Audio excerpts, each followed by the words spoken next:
Selamat sore para siswa sekalian. Hari ini adalah pertemuan kita yang keempat dan kita masih melanjutkan pembicaraan kita, pelajaran kita tentang perkawinan dalam tradisi gereja. Minggu lalu kita sudah lihat paham perkawinan menurut Kanon 1055. Hari ini kita masuk lebih jauh itu tentang sifat-sifat hakiki perkawinan. Itu diatur dalam hukum gereja nomor 1056.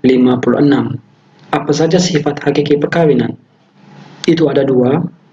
Yang pertama itu yang disebut dengan monogam atau monogami, dan yang kedua sifat tak terputuskan atau tak terceraikan. Minggu lalu kita sudah lihat bahwa perkawinan dalam tradisi Kristen itu menjadi kudus karena diangkat oleh Kristus, diangkat ke dalam martabat sakramen. Oke, dengan demikian dengan sakramen perkawinan tersebut memperoleh kekukuhan khusus. Kita sudah lihat minggu lalu tentang permanensi sakramen, bahwa dengan sakramen perkawinan itu bersifat kekal. Selanjutnya, menurut hukum gereja nomor 1056 ini, Kanon 1056, ini ada sedikit perbedaan dalam penafsiran dan penerapan. Itu antara Katolik dan non-Katolik berbeda. Kita lihat lebih jauh apa saja konsekuensi atau efek yang didapat dari dua sifat perkawinan ini, monogam dan tak terputuskan. Kira-kira dampak positifnya apa ya yang diberikan oleh dua sifat perkawinan ini? Yang pertama, meski perkawinan pertama telah cerai secara sipil atau hukum agama lain, menurut hukum gereja ini, perkawinan yang kedua tetap tidak sah. Jadi di sini gereja tidak mengakui perceraian yang dijalankan secara sipil atau hukum agama lain. Sederhananya, jika kedua pasangan yang pertama telah bercerai dan salah satu pasangan menikah lagi, maka di sini gereja tetap tidak mengakui kewaliditasan atau kesahan perkawinan yang kedua, karena bagi gereja pasangan tersebut masih terikat dengan perkawinan sebelumnya, meskipun itu telah diceraikan secara sipil atau hukum agama lain. Yang ketiga, jika pasangan tersebut tetap melanggar dan menikah lagi, maka di sini menurut hukum gereja ini 1056, pasangan tersebut telah melakukan poligami suksesif. Artinya kawin cerai, kawin cerai. Kita lihat dulu bagaimana makna dari sifat hakiki perkawinan yang pertama, yakni monogami. Arti dari monogami sendiri adalah perkawinan yang terjadi antara satu pria dan satu wanita. Lawan dari monogami, sifat hakiki perkawinan gereja ini adalah poligami dan poliandri. Oke? Poligami ini maksudnya satu pasangan yang memiliki lebih dari satu istri. Sebaliknya poliandri, satu istri memiliki lebih dari satu suami. Ini merupakan antitesis atau pertentangan dari sifat hakiki perkawinan yang monogami.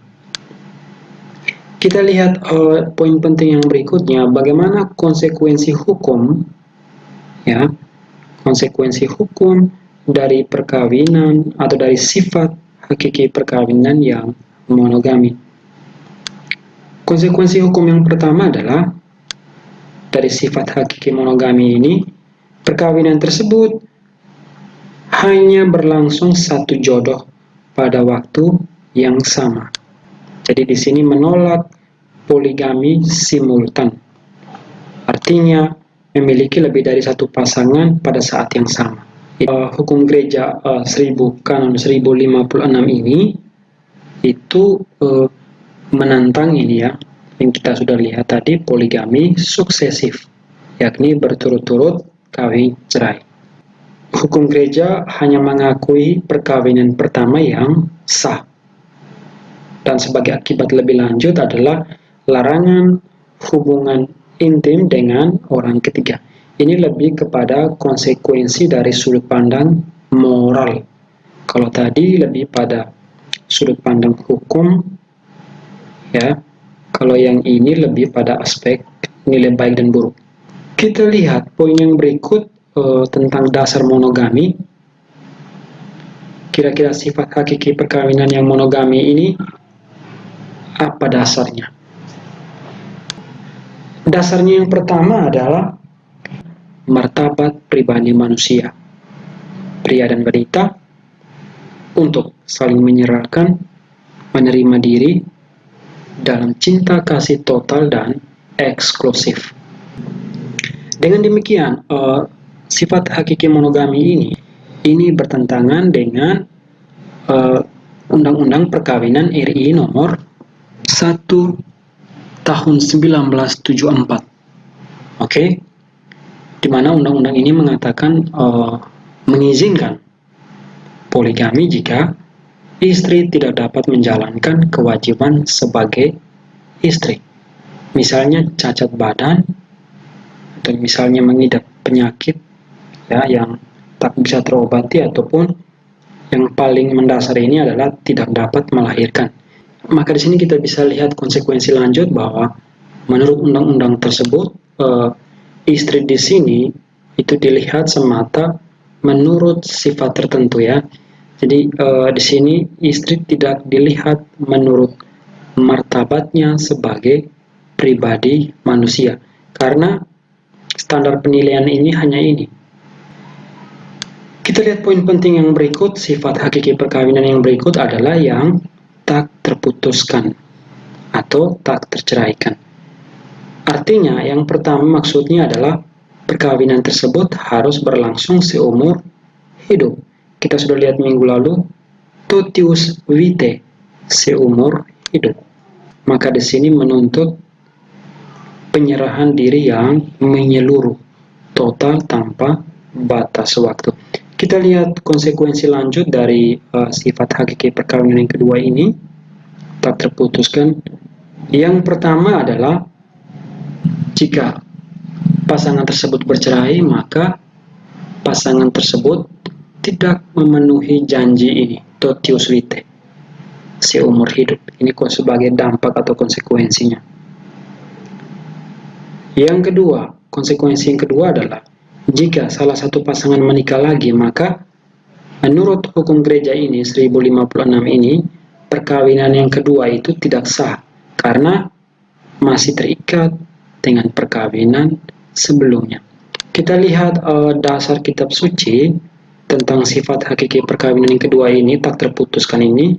Ini kalian bisa baca pada Injil Markus bab 10 ayat 2-12, di mana ini kisah tentang Yesus, ya, di mana di dalamnya itu dibicarakan tentang disentil kembali kisah perjanjian lama, di mana Musa mengizinkan surat cerai, ya, ini tentang perceraian disentil. Selain Markus bab 10 ayat 2-12, juga kalian bisa membaca Matius bab 5 ayat 31-32, khususnya tentang Yesus dan hukum Taurat. Di situ juga disentil juga tentang perceraian.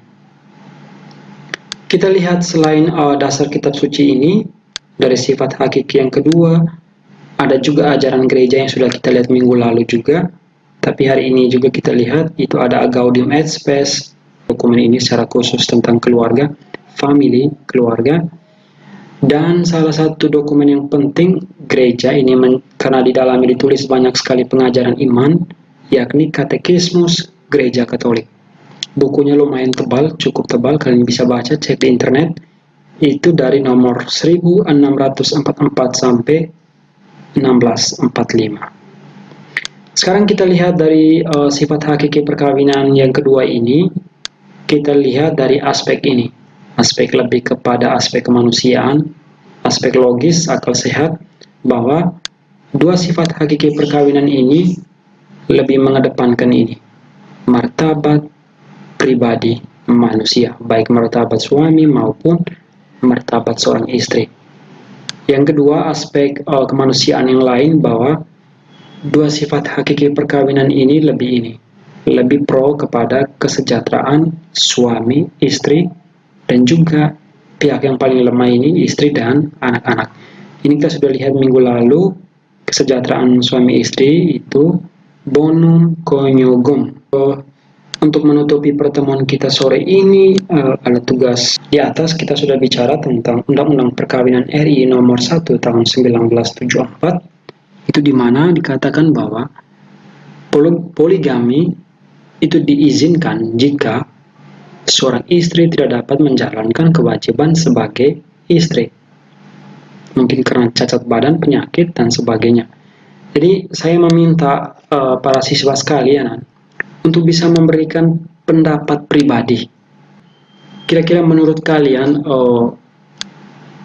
bagaimana dengan isi atau konsep dari undang-undang tersebut? Saya mohon pendapat kalian sendiri. Bagaimana kalian melihat isi dari undang-undang tersebut? Di sini saya meminta tidak ada copy paste dari Google atau internet. Itu saya bisa tahu. Saya mohon kalian mengerjakan dengan pendapat dan kalimat kalian sendiri. Yang saya butuhkan adalah ide kalian sendiri. Itu yang paling baik. Karena pada penugasan-penugasan yang sebelumnya, saya melihat kalian terlalu mengutip dari internet. Dan saya tahu itu. Karena rumusan bahasa kalian itu sangat berbeda dengan rumusan bahasa orang-orang di internet. Oke, itu saja pertemuan kita hari ini. Dan penugasan ini kalian bisa kerjakan di buku tugas kalian, bisa ditulis tangan, ya. Kemudian difoto, nanti di-upload di bagian assignment. Oke, pertemuan kita sore ini sampai di sini, dan selamat bekerja, dan see you.